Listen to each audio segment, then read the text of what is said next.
ও হাবিজুল ভাই, একটা বিড়ি দাও তো, খুব নেশা লেগে গেছে। কে হানিফ, আমার কাছে তো বিড়ি নাই। এই শালা, তোর কাছে কবে বিড়ি থাকে রে? তুই তো লোকের কাছে চেয়ে চেয়ে খাস। লোক বিড়ি খেয়ে পুঁত ফেলে দেয়, তোর বাপ তো তাই ঘুরে ঘুরে খায়। ওর ছেলে হয়ে তুই আবার লেকচারি মারছিস। এই শালা, তুই আর একবার বাপ তুলে দেখ, তোর মুখ ফেটে দেবো। এরি বাবা রে, লোকের কথা কয় না শালি, লোককে বলে টেপা গালি। আই কোন শালা বাপ তুলে কথা বলেছে রে? সে কই কই? ডড, ওই যে। লাভ শালা লাভ, তোর বিনা চাঁদে কুরবানি দাও। লাভ লাভ শালা লাভ। আর তো সহ্য করার জ্ঞান না রে ভাই, ও আমাদের মাঠ থেকে ও নিজেই মরে গেছে, দেখ দেখ। তাই তো রে ভাই। এ ভাই, তাড়াতাড়ি চল, এখান থেকে কেটে পড়ি। ঠিক আছে ভাই, চল কেটে পড়ি।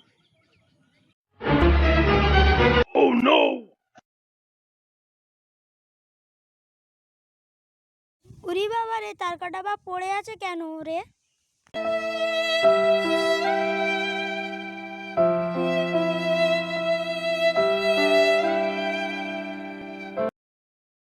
ও আল্লাহ গো, এখানেও ব্যথা।